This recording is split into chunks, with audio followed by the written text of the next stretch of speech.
Hello students, मैं हूं अंकिता, आपकी इंग्लिश एजुकेटर, और स्वागत करती हूं आपका मैग्नेट ब्रेन्स पर। और आज मैं आपके लिए लेकर आई हूं class 10th English first flight chapter 3 की poem number 2 the ball poem. और आज हम इस पोम के पोएटिक डिवाइसेस कवर करने वाले हैं। So let's start the poetic devices of the ball poem. सबसे पहले जानते हैं कि पोएटिक डिवाइसेस होते क्या हैं। स्टूडेंट्स, मैंने अपने पोएटिक डिवाइसेस के बाकी के वीडियोस में भी आपको अच्छे से एक्सप्लेन किया है कि इनका मीनिंग क्या होता है। बेसिकली पोएटिक डिवाइसेस वही डिवाइसेस हैं, या सरल भाषा में कहें तो वो टूल्स हैं जो एक स्पीकर को या एक राइटर को अपनी बात कहने में मदद करते हैं। इन्हीं टूल्स की वजह से कोई भी राइटर या स्पीकर जो है अपनी बात को और भी ज़्यादा बेहतर मीनिंग दे सकता है, और एक डीपर मीनिंग दे सकता है, और एक इंटरेस्टिंग मीनिंग भी उसके साथ, इंटरेस्टिंग वे उसके साथ एसोसिएट करके उसको एक्सप्रेस कर सकता है। और किसी भी राइटर के लिए, और एक प्रोफेशनल राइटर के लिए, पोएटिक डिवाइसेस को यूज़ करना बहुत ही ज़्यादा इम्पॉर्टेंट होता है। और शायद ही ऐसा कोई राइटर हो जो इनके बिना अपना कोई भी पीस ऑफ वर्क लिखेगा। तो आइए देखते हैं कौन कौन सी पोएटिक डिवाइसेस हैं जो जॉन बेरीमैन ने अपनी पोम द बॉल पोम में लिखी हैं। तो ये हैं वो चार poetic devices. The first is symbolism, second is metaphor, then alliteration, and the last one is personification. So repetition, I'm sorry, the last is repetition. इसके अलावा personification भी इस पोम में यूज़ हुआ है, लेकिन ये चार ही हैं जो एक तरीके से की लिटरेरी डिवाइसेस यहाँ पर हैं। अगर आप चाहें तो बिल्कुल personification इसमें ऐड कर सकते हैं। और मैंने आपको एक्सप्लेनेशन के दौरान भी मैं आपको बिल्कुल बताऊंगी कि कहाँ पे पर्सोनिफिकेशन इस पोम में यूज़ हुआ है। लेकिन ये चार ही मैंने सिर्फ इसलिए मेंशन किए हैं यहाँ पर क्योंकि ये चार ही की पोएटिक डिवाइसेस हैं जो इस पोम में यूज़ हुई हैं। अब समझ लेते हैं कि ये पोएटिक डिवाइसेस कौन कौन सी हैं, इनके मीनिंग क्या है, और पोम में बेरीमैन ने कहाँ कहाँ इनका यूज़ किया है। सबसे पहली है सिंबलिज्म। सिंबलिज्म का मतलब क्या होता है? ये शब्द बना है सिंबल शब्द से, SYMBOL, सिंबल। अब सिंबल का अर्थ क्या होता है? सिंबल का अर्थ होता है चिन्ह। चिन्ह या कोई भी मार्क, यानी किसी भी चिन्ह या किसी, और सिंबलिज्म का मतलब होता है चिन्हित करना, यानी कोई भी मार्क जो होता है या किसी भी चीज़, किसी के ज़रिए कोई चीज़ जब समझाई जाती है। यानी अगर इस पोम से समझें तो इस पोम में बार बार किस चीज़ का नाम लिया जा रहा है? बॉल के बारे में ही है ना ये सारी पोम की। जो लड़का है, जो बच्चा है, उसकी एक गेंद खो गई है, एक टॉय खो गया है। He misses his ball a lot. वो बहुत याद करता है अपनी बॉल को, क्या वो तो खो गई है, तो अब मुझे वो चाहिए वापस, लेकिन वो पता चलता है उसे कि वो मिल नहीं सकती। तो बेसिकली यहाँ पर बॉल को किससे सिंबलाइज किया गया है? Ball symbolises what? Ball symbolises a loss. अब इसको समझने के लिए मैंने यहाँ पर आप कुछ एग्जाम्पल्स भी लिखे हैं। सबसे पहले हम सिंबलिज्म की डेफिनेशन को समझ लेते हैं। Symbolism is the use of words or images to symbolize specific concepts, people, objects or events. In some cases, symbolism is broad and used to communicate a work's theme. इसका ये मतलब है, आपको सबसे पहले तो ये आंसर लिखने के हिसाब से ये जो डेफिनेशन है आपको हेल्प करेगी। बट इन सिंपल वर्ड्स इस सिंबलिज्म पोएटिक डिवाइस का अर्थ यही होता है कि कोई भी शब्द या कोई भी इमेज जब हम कुछ क्रिएट करते हैं, यानी कोई भी राइटर कोई शब्द इस्तेमाल कर रहा है या इस तरीके की कोई बात कह रहा है कि कोई एक इमेज हमारे दिमाग में क्रिएट होती है, और उस इमेज से किसी भी इमोशन को एसोसिएट करता है, किसी भी इमोशन को लिंक करता है, जोड़ के वो इमोशन उसे समझाना चाहता है, उसे बेसिकली सिंबलाइज कहा जाता है। अब अगर एग्जाम्पल के तौर पे मैं आपको समझाऊं तो सबसे पहला है विलियम वर्ड्सवर्थ का एक बहुत ही फेमस फ्रेज़। बेसिकली ये एक पोम है डैफोडिल्स, उसका उसमें एक फ्रेज़ है, मतलब इस पोम में इन्होंने डैफोडिल्स के बारे में, खुद के बारे में बात की है। तो वो लिखते हैं I wandered lonely as a cloud, यानी मैं एक बादल की तरह इधर से उधर भटक रहा था। तो बादल की तरह इधर से उधर भटकने का क्या मतलब है? तो यहाँ उन्होंने अपने आप को क्या सिंबलाइज किया है, यानी वो एक ये इमोशन बता रहे हैं कि मैं इधर से उधर एक भटक रहा हूँ क्योंकि कुछ मैंने खो दिया है। तो बेसिकली यहाँ वो एक दुख से सिंबलाइज करने की कोशिश कर रहे हैं कि मैं जो हूँ वो ऐसे ही भटक रहा हूँ, मुझे पता ही नहीं है कि मैं कहाँ जा रहा हूँ, I have no idea at all. तो यही समझाने की कोशिश यहाँ विलियम वर्ड्सवर्थ कर रहे हैं और यही बात कहने की कोशिश कर रहे हैं। दूसरा एग्जाम्पल है the world is a stage. Students, ये एक बहुत ही फेमस कोट है बाय विलियम शेक्सपियर। ये उन्होंने अपने play as you like it में लिखा था। एज़ यू लाइक इट एक एरर ऑफ कॉमेडी प्ले है, बहुत ही शानदार प्ले है। अगर नहीं पढ़ा है तो वक्त निकाल के ज़रूर पढ़िए, बहुत ही छोटा सा ही है, अमेजिंग प्ले। और इसमें the world is a stage, इतना बेहतरीन ये फ्रेज़ है, इतना बेहतरीन कोट है ये बहुत बहुत फेमस हुआ है। आज भी इसकी रेलेवेंस उतनी ही है जब तब थी जब इसे लिखा गया था, that means in 16th century. तो इसका मतलब है कि दुनिया जो है वो एक मंच है, ये जो दुनिया है वो एक मंच की तरह है और हम सब जितने भी लोग, मनुष्य, प्राणी, जो भी हम रह रहे हैं, हम सब इस मंच पर सिर्फ एक एक्टर की तरह है, कलाकार हैं हम, और अपना अपना जो रोल है वो निभा रहे हैं। इसका मतलब वी ऑल आर एक्टर्स, और हम हमारा जो रोल है, हमारे जो किरदार हैं, उन्हें यहाँ निभा रहे हैं।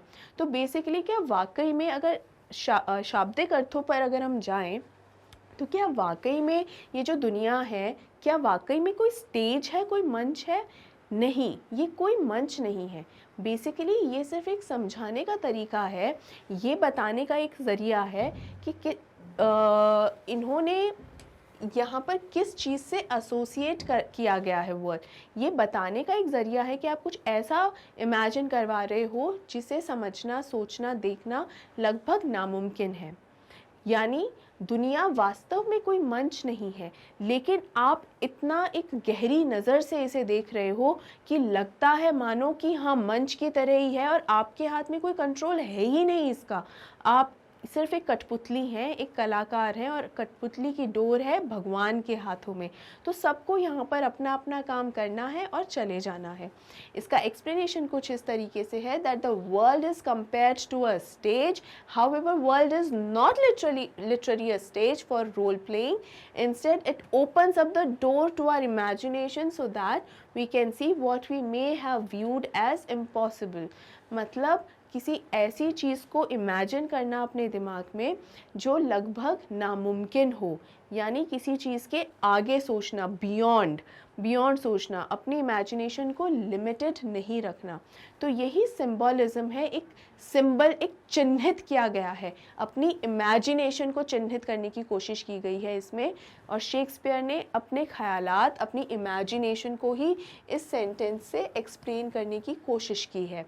ओके कि तुम्हारा इस पे कोई बस नहीं चल सकता, हर व्यक्ति का अपना एक किरदार है और उसे उस किरदार को निभाना ही है। तो आप जिस किरदार को निभाने के लिए आए हैं, यानी आपका जो कर्म है, आप उस कर्म को करते जाइए बस। आगे बढ़ते हैं। Symbolism in the pome. अब इस पोम के अंदर सिंबलिज्म कहाँ पर है? Well, ball is the symbolism. यहाँ पर बॉल किसे दर्शाती है? क्या वो सिर्फ एक गेंद है या सिर्फ एक टॉय, खिलौना है इस बच्चे के लिए? नहीं, ये सिर्फ एक खिलौना नहीं है, ये मेमोरीज दर्शाती है, ये मेमोरीज दर्शाती है, ये लॉस दर्शाती है, ठीक है, ये अटैचमेंट दर्शाती है, ये चाइल्डहुड डेज दर्शाती है। यानी ये इतनी सारी चीज़ें दर्शाती हैं और लिस्ट और भी लंबी हो सकती है। ये सारी चीज़ें दर्शाती है, इन सभी चीज़ों को चिन्हित किया जा सकता है कि बॉल इन सब का सिंबल है। और death, how can we forget death, a loss. Loss किस चीज़ का, यानी डेथ भी अगर हो जाए किसी की तो वो भी तो बहुत बड़ा लॉस ही होता है, remember. So the loss of the ball is symbolic of the loss of the boys innocence. It is also symbolic of the boys gaining knowledge on how to experience loss and survive. It is also symbolic of the boy becoming a man. मतलब यहाँ पर यही senses, remember, इस मैंने आपको ये पिछले video में समझाया था कि sense of loss, sense of belonging और सेंस ऑफ रिस्पॉन्सिबिलिटी, ये तीनों ही मेजर आइडियाज़ और मेजर मैसेजेस हैं इस पोम के।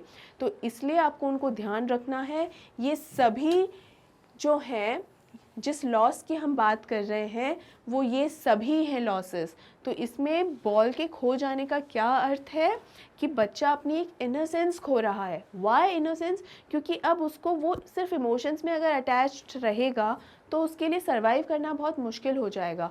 तो उसको थोड़ा उससे ऊपर उठना पड़ेगा, उसी में ही नहीं खोए रहना है। तो उससे उसको आगे बढ़ना है और उसको ये सीखना है, तो सर्वाइवल भी सीखना है उस बच्चे को। तो बॉल इसे भी सिंबलाइज करती है कि जस्ट डोंट स्टक हियर, बस यहीं अटके मत रहो, आगे बढ़ो। मैं खो गई हूँ बट आगे बढ़ो। And symbolic of the boy is becoming a man. यहाँ मैन का मतलब है मच्योर, बिकमिंग अ मैन का मतलब है now the boy is getting maturer, mature हो रहा है। अब उसको समझ में आ रहा है कि अब उसको समझदार बनना पड़ेगा। ऑलराइट, मैं यहीं के यहीं रह जाऊं उससे काम नहीं चलेगा, इस दुख से मुझे आगे बढ़ना पड़ेगा। आई होप स्टूडेंट्स आपको सिंबलिज्म का मतलब समझ में आ गया होगा। ये बहुत ही सरल एक पोएटिक डिवाइस है और सिर्फ इसमें इतना सा हमें समझना है कि सिंबल का मतलब चिन्ह, कि यहाँ पे जो बॉल है इस पोम में वो क्या दर्शाती है, वो किस किस का चिन्ह है। ठीक है, जैसे विक्ट्री का एक चिन्ह होता है, विक्ट्री का ये एक साइन है। ऑलराइट, इसी तरीके से और भी बहुत सारे ऐसे सिंबल्स होते हैं, थम्स अप या ठेंगा, इस तरीके के जो सिंबल्स हैं उसी तरीके से क्या दर्शाया जाता है वही सिंबलिज्म कहा जाता है। बढ़ते हैं अपनी अगली पोएटिक डिवाइस की ओर। Next is metaphor. मेटाफर कौन सी लिटरेरी डिवाइस होती है?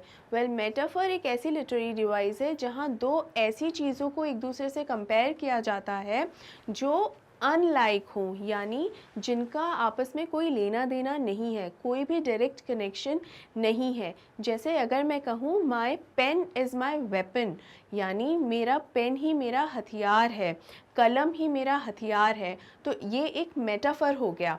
ये बताना कि मेरा पेन ही हथियार है का मतलब है कि मैं अपनी राइटिंग से ही एक क्रांति लेकर आऊँगी।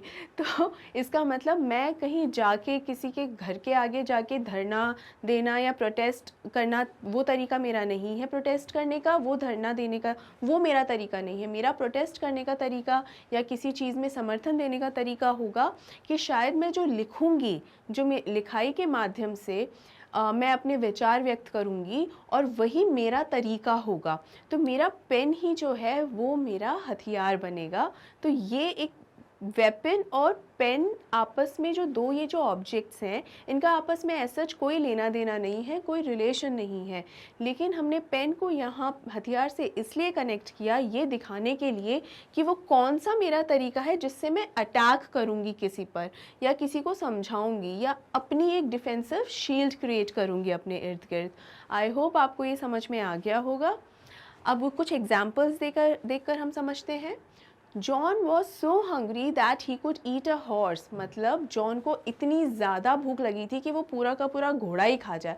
अब ये तो नहीं हो सकता है ना कि कोई इंसान पूरा का पूरा घोड़ा खा जाए। भले ही नॉन वेजिटेरियन क्यों ना हो, बट ये बताने का तरीका होता है कि किस हद तक की भूख लगी हुई है किसी को, कितनी ज़्यादा भूख लगी हुई है। तो यही बताने के लिए उसकी कि चरम के लेवल की भूख लगी है कि अगर इस वक्त तो मुझे सामने कोई हाथी घोड़ा भी मिल जाए तो उसे भी मैं एज इट इज़ खा जाऊँ। नेक्स्ट एग्जाम्पल है the sun is a golden ball. अब यहाँ पर सूरज को एक सुनहरी गेंद के साथ कंपेयर किया गया है। तो सूरज वास्तव में तो कोई गेंद है क्या? नहीं, लेकिन कंपैरिजन इसलिए बताया गया है कि जब हम उसे दूर से देखते हैं तो मानो ऐसा लगता है कि कोई चमकती हुई गेंद जैसी, गोल गोल गेंद जैसी लगती है। सन को बहुत अलग अलग चीज़ों के साथ सिंबल किया गया है। और यहाँ पे जो है हम एक मेटाफर के तौर पे उसको क्या कहा गया है? It's a golden ball. अब यहाँ पर एक चीज़ ये आती है कि मेटाफर में और फिर सिंबलिज्म में डिफरेंस क्या हुआ? यहाँ पर भी तो सिंबलाइज ही किया जा रहा है। वेल, सिंबलाइजेशन में हम इमोशंस को लेकर आते हैं और मेटाफर में क्या आ रहा है? मेटाफर में आ रहा है चीज़ें, ऑब्जेक्ट्स आ रही हैं। ऑब्जेक्ट भी हो सकता है, ह्यूमंस भी हो सकते हैं, इज़न्ट इट? लेकिन जो इमोशंस है, फीलिंग्स हैं, वो हम कहाँ से लाते हैं? वो हम लाते हैं सिंबलिज्म में। तो सिंबलिज्म में उन सब इमोशंस की बात होती है, और जब मेटाफर में है वहाँ पर है क्वालिटीज़ या ऐसी चीज़ें, qualities, no emotions nothing, qualities या जो चीज़ें हैं वो जो आपस में ऑपोजिट हों। ठीक है, एक डिफ्रेंसिएशन और होता है, वो होता है अनलाइक। सिंबलिज्म में ऐसा कुछ नहीं है कि अनलाइक हो या सेम हो या कुछ, वहाँ पर हमें भाव अपने प्रदर्शन करने का एक तरीका, एक ज़रिया चाहिए तो हम वो कर देते हैं। लेकिन यहाँ शर्त ये है मेटाफर में कि वो दोनों चीज़ों का आपस में कोई भी लेना देना नहीं होना चाहिए। जैसे यहाँ सन और गोल्डन बॉल का आपस में एज सच कोई भी लेना देना नहीं है। आई होप ये आपको समझ में आ गया होगा। अब हम देखते हैं कि किस तरीके से मेटाफर जो है इस पोम में इस्तेमाल किया गया है। सबसे पहले जो है वो स्टैंजा एक्सक्यूज मी, स्टैंजा 2 में इस्तेमाल हुआ है। All his young days into the harbor where his ball went, यानी the poet uses this metaphor to draw a comparison between the lost ball and the loss of the boy's childhood। यानी यहाँ पर जो ये जो ball जो खो जाने वाली जो बात की है ना, ये बेसिकली क्या दिखा रहा है? It's a childhood days. ठीक है, उसके जो बचपन के जो दिन हैं, वो जो टाइम स्पेंड था, वो यहाँ पर बताने की कोशिश की है। सो बॉल जो ऑब्जेक्ट है यहाँ पर, वो दिखा रहा है कि loss of ball, actually not just ball, the lost ball is वो क्या दिखा रहा है? चाइल्डहुड डेज का खो जाना। Then comes in the same stanza the next example is कि balls will be lost always, कि balls तो हमेशा खोएंगी ही। तो कैसे खोएंगी? The poet is indicating that possessions will always be lost। यानी आपके पास जो सामान आप खरीदते हैं वो कभी भी अमर नहीं रहता, या तो वो खो जाएगा। तो खो जाने का मतलब ये नहीं हमेशा आप उसे खो दोगे। यहाँ खो जाने का मतलब बेसिकली ये है कि मान लीजिए आप कोई भी चीज़ खरीदते हैं तो वो हमेशा परमानेंट वो नहीं रहती है आपके पास, वो अमर नहीं है, वो कभी ख़राब हो जाएगी या टूट जाएगी। यानी उसकी एक लाइफ है और उसके बाद आपको उसे चेंज करना ही पड़ता है। ऑलराइट, वो हमेशा नहीं रहती। लेट्स से अगर आपका कोई बैग है तो बैग भले ही कितना भी अच्छा हो, लेकिन एक टाइम के बाद वो बैग पूरी तरह से घिस जाएगा, पुराना हो जाएगा, हो सकता है कहीं से फट भी जाए, उसमें धीरे धीरे समय के साथ कुछ छेद हो जाए। तो भले ही कोई एक्सटर्नल फोर्स भले ही उसको नुकसान ना कर रही हो, कि कोई एक्सीडेंटल नुकसान उसमें ना हुआ हो, लेकिन समय के साथ वो इतनी पुरानी और इतनी घिस जाएगी कि आपको नया बैग लेना ही पड़ेगा। ऑलराइट, सो बॉल यहाँ पर उसी चीज़ का एक संकेत दे रहा है, और मेटाफर के तौर पे ये बताया गया है कि चीज़ें जो हैं हमेशा खोती हैं, और ये बता रहा है कि जो फ्यूचर का जो लॉस है वो इंडिकेट कर रहा है यहाँ पर बेसिकली। ऑलराइट, तो यहाँ पर जो पहले के जो पहले वाले जस्ट इसके इस सेम स्टैंजा है, इस सेम स्टैंजा में जो पहले वाले फ्रेज़ है उसमें बॉल वर्ड चाइल्डहुड को दिखा रहा है, और सेम स्टैंजा में जो बॉल वर्ड है वो किसको दिखा रहा है, पोजेशंस को दिखा रहा है, that possessions will be lost. All right, तो एक ही स्टैंजा में सेम वर्ड अलग अलग चीज़ें दर्शा रहा है, और यही होता है हमारा मेटाफर। चलिए आगे बढ़ते हैं। Next comes ऑलिट्रेशन। ऑलिट्रेशन एक ऐसी पोएटिक डिवाइस है जो साउंड्स के बेस पर होती है, यानी कोई भी एक सेंटेंस अगर है या कोई भी फ्रेज़ है, उसमें जब वर्ड्स होते हैं, हर वर्ड्स का जो पहला अक्षर का जो साउंड होता है, repetition of that sound is known as alliteration। यानी जो सेम साउंड है वो कितनी बार रिपीट हो रहा है उस सेम सेंटेंस में, हर शब्द के पहले अक्षर का जो साउंड है वो कितनी दफ़ा रिपीट हो रहा है, ठीक है, उसका रिपीट होना ज़रूरी है। ये पहला रूल है, चाहे वो साउंड कॉन्सोनेंट हो या वावल, उससे कोई फ़र्क नहीं पड़ता, बट सेम साउंड रिपीट होना चाहिए। दूसरा रूल जो कहता है कि ये जो वर्ड्स होते हैं ना एक सेंटेंस में, वो वर्ड्स आसपास ही होने चाहिए, मतलब these words should be closely placed. ऐसा नहीं है कि एक पैराग्राफ है, उस पैराग्राफ का पहला और आखिरी शब्द का जो पहला साउंड है वो सेम अगर है तो वो उसको हम ऑलिट्रेशन कह देंगे। No, these words should be closely placed, आसपास ही होने चाहिए। आइए हम एग्जाम्पल्स देख लेते हैं। क्लैरी क्लोज्ड हर क्लटर्ड क्लोथ्स क्लोजेट। यहाँ पर मैंने हर वर्ड का जो पहला शब्द का जो साउंड है वो उसको अंडरलाइन किया है ताकि आपको समझने में आसानी रहे। तो मैक्सिमम नंबर ऑफ वर्ड्स जो हैं, इनफैक्ट सिर्फ हर को छोड़ के बाकी सभी वर्ड्स जो हैं इस सेंटेंस में, उसमें क्ल का साउंड है, क्ल। ऑल राइट, तो क्ल is the sound which is repeating in this phrase. All right, तो इसलिए ये एक ऑलिट्रेशन हो गया। नेक्स्ट एग्जाम्पल जो है, Harry hurried home to watch football on TV, यानी H again the sound is repeating, and हमारी जो दोनों रूल्स थे वो यहाँ अप्लाई हो रहे हैं कि जो हर वर्ड के फर्स्ट लेटर्स के जो साउंड है, फर्स्ट लेटर का जो साउंड है वो रिपीट हो रहा है। All right, and all these words are closely placed, यानी पास भी हैं, ये इतनी दूरी पर नहीं है, they are closely placed. I hope students आपको ये अच्छे से समझ में आ गया होगा। अब हम देख लेते हैं कि ऑलिट्रेशन हमारी पोम में कहाँ पर है। सबसे पहले स्टेंजा 1 में हमें ऑलिट्रेशन देखने को मिलता है। What is the boy now who has lost his ball? What is he to do? I saw it go. तो what, who, ये सारे आप देखिए वो के जो है, जैसे what, वो, what, ये सारे जो साउंड्स हैं वो यहाँ पे रिपीट हो रहे हैं। यहाँ पे ह का है हु, W से स्टार्ट हो रहा है, लेकिन वो नहीं बोलते, हम इसे हु ही बोलते हैं, WHO, हु। तो हियर हु, हैज़, हिज, ही। तो यहाँ से लेके ये जो पूरे ये जो दो सेंटेंसेस, ये जो दो फ्रेजेस हैं, उसमें हमें कितने सारे रिपीटेशंस मिले हैं आप देख लीजिए। व के मिले हैं और ह के मिले हैं, तो इसका मतलब यहाँ पर रेपिटेशन हो रहा है, and all these words are closely placed as well. All right, I hope आपको ये एग्जाम्पल अच्छे से समझ में आया होगा, और ये आपके फर्स्ट स्टैंजा की फर्स्ट फ्रेजेस जो ओपनिंग लाइंस हैं वही हैं, तो शुरुआत ही ऑलिट्रेशन से हो रही है। जो दूसरा ऑलिट्रेशन का एग्जाम्पल इस पोम में है वो है स्टैंजा 2 में, balls balls will be lost always little boy and no one buys a ball back, money is external. Second stanza की आखिरी की दो फ्रेजेस हैं ये, कि इसमें ऑलिट्रेशन कहाँ है, 1 1। ऑल राइट, ये एक यहाँ पर भी है। ऑल राइट, उसके अलावा यहाँ पर भी है।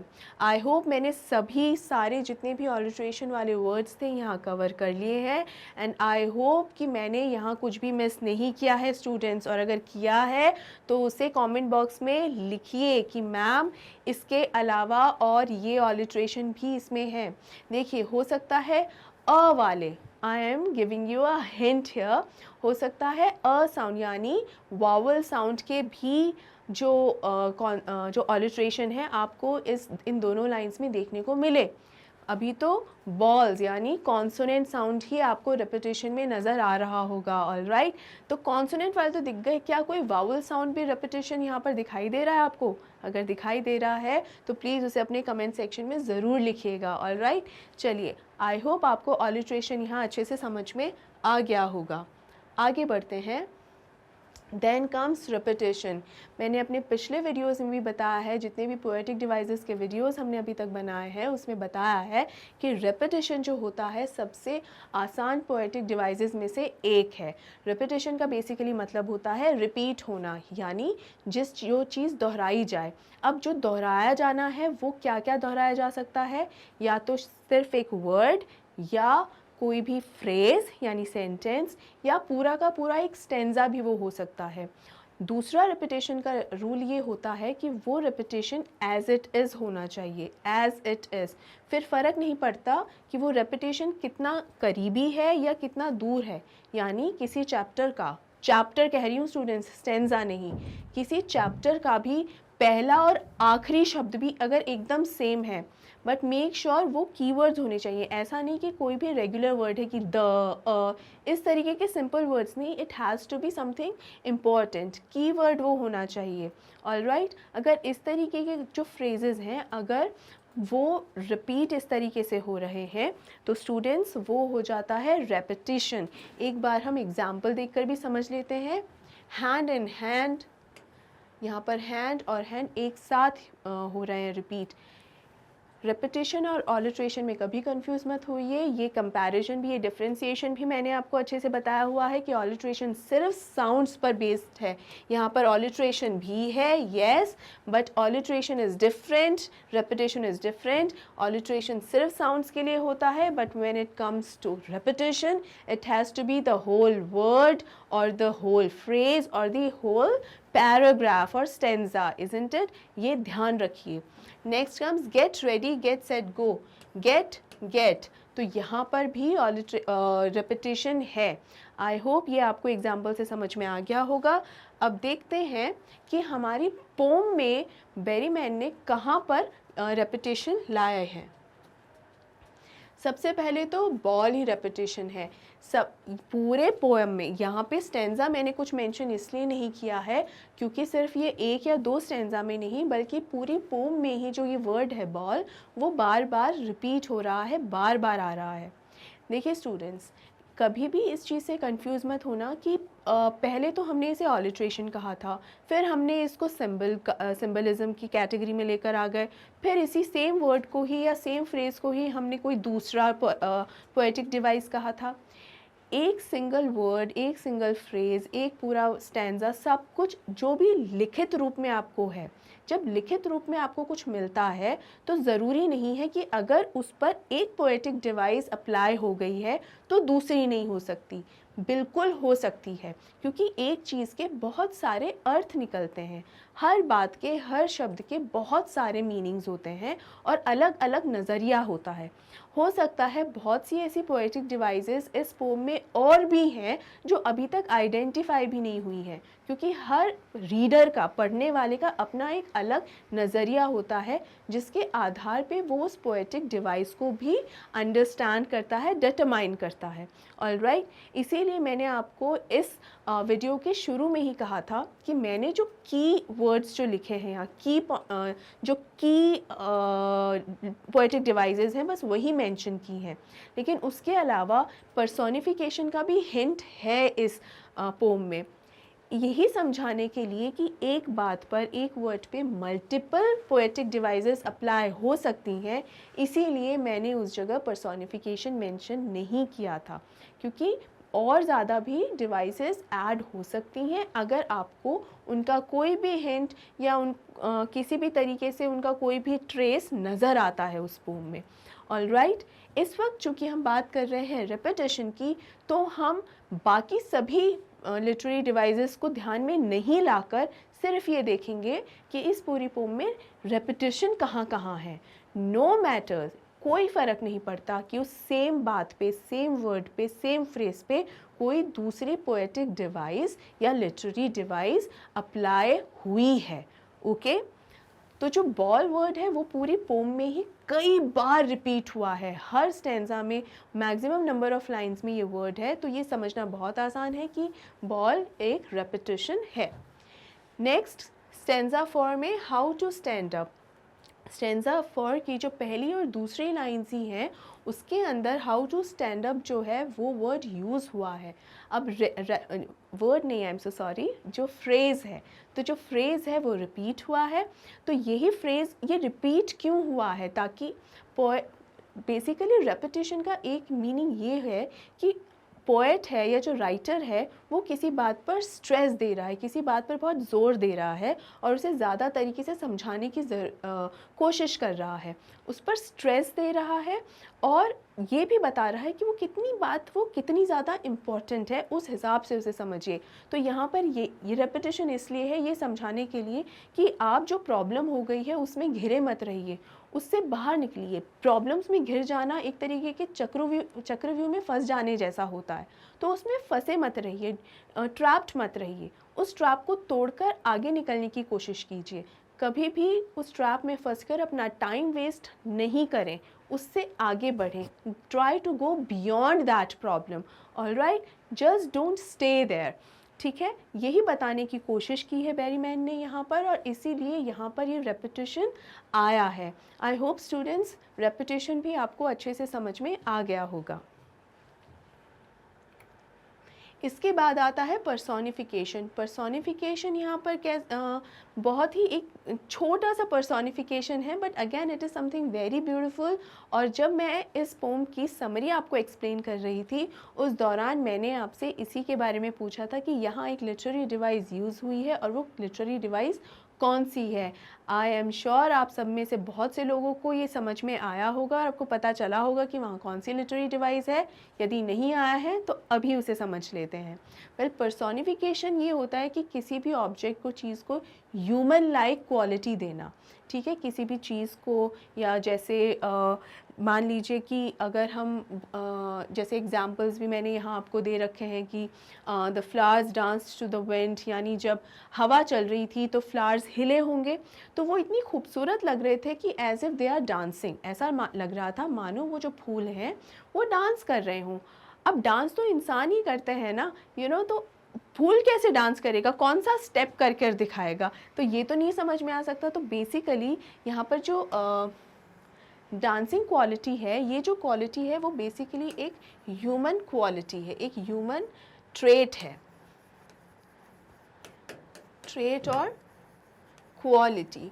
ठीक है, एक ह्यूमन क्वालिटी या ह्यूमन ट्रेट है जो फ्लावर्स पर अप्लाई की गई है, फ्लावर्स के ऊपर इसे अप्लाई किया गया है, तो इसलिए इसे ऐसे कहा गया है। तो ये एक पर्सोनिफिकेशन हो गया कि हमने यहाँ पर्सोनिफाई किसे किया है, फ्लावर्स को।